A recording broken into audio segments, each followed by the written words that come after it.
Good evening, good evening, good evening, everyone. Welcome to the Empowered Pause. I am your host, Rachel Chenoa J.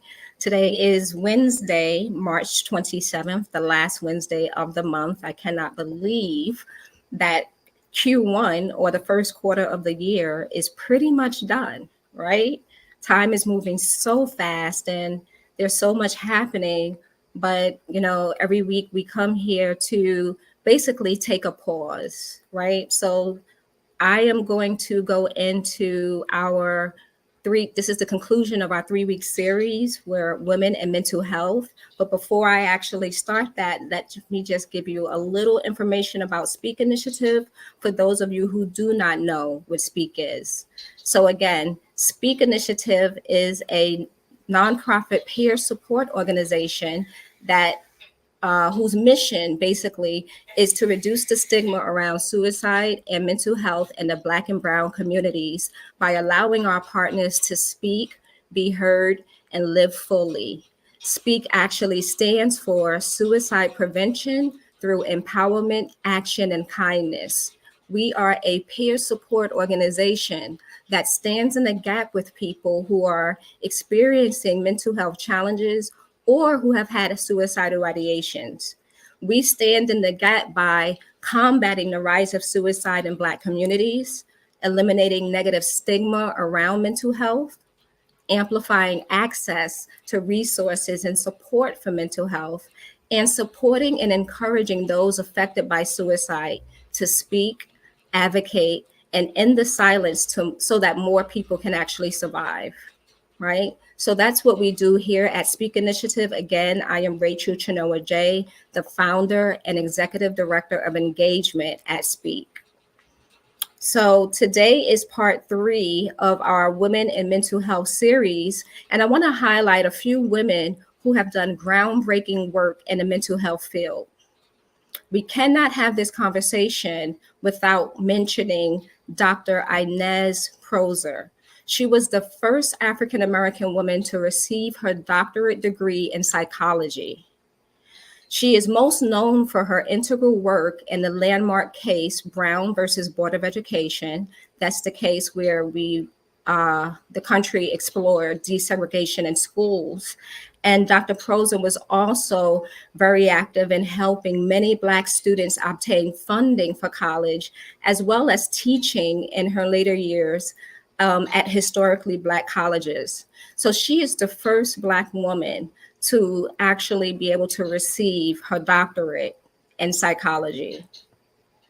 Next, we have Jennifer Eberhardt. Dr. Eberhardt received her PhD from Harvard University and is currently an esteemed professor of psychology at Stanford University. She is an expert on the consequences of psychological association between race and crime and has done extensive research on the topics of implicit bias, criminal justice, and the education system.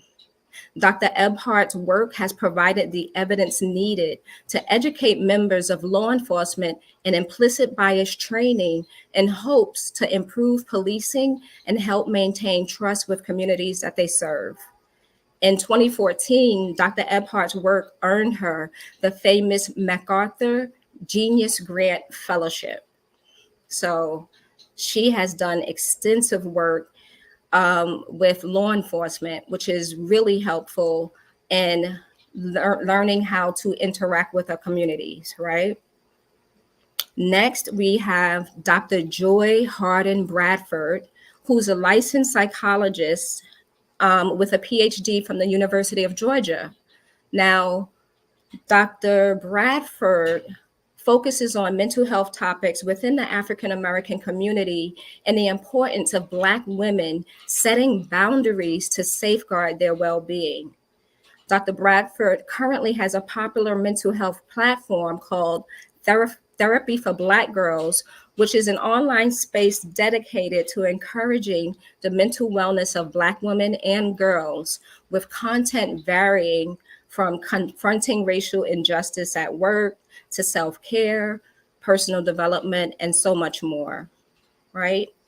And Therapy for Black Girls has been around now for a good while. And it was really helpful during the pandemic when we started these, well, this is not the start of the conversations, but that was when it became prevalent that we could no longer stay silent about these conversations about mental health in our community, right?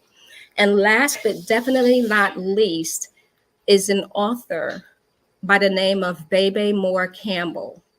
She was an American author, a journalist, a teacher, and a mental health advocate who worked tirelessly to shed light on the mental health needs of the Black community and other underrepresented communities. She was adamant to eliminate the stigma of mental health in diverse communities, and she actually founded the NAMI, which is the National Alliance for Mental Illness, their branch in Inglewood, California, which is a predominantly Black neighborhood. And she created a space that was safe for Black people to talk about their mental health concerns. Bebe Moore Campbell addressed the impact of racism and mental health in her books. And there are two really good books, both of which I've read, that kind of encouraged me to speak out about my journey after I read her books. So Bebe Moore Campbell is very important in my journey as I go forward and do the work that we do here at Speak Initiative as well. One of the books was called Sometimes My Mommy Gets Angry, which is written as a child's perspective of a parent having a mental illness. And then the other book is 72-Hour Hold, which is a mother's perspective of helping her child with the only option that they had in the community, which was a 72-hour hold at that time. And then talking about life after that 72-hour hold. So throughout her time as an advocate, Campbell made her way to DC, and on June 2nd of 2008, Congress formally recognized July as Bebe Moore Campbell National Minority Mental Health Awareness Month to bring awareness to the unique struggles and underrepresented groups facing regarding mental illness in the United States. Sorry about that. I got a little tongue-tied because I got a little excited about this information. And there are so many women in this field who educate, who empower, and encourage others to heal and to fight for and to live the healthy lives that we are entitled to. These were just a few of the change makers. Like I said, there are a number of men and women, but this is Women's History Month, so I wanted to highlight some women who put in the work, who make a difference, who do the research, who stand in that gap, as we're doing here at Speak, for us to be okay, for us to get the help that we actually need as a community, right? I wanted to display that these women come from different, different walks of life, but they all are able to make a difference. So again, at Speak Initiative, we are not therapists. We're just peers who simply understand.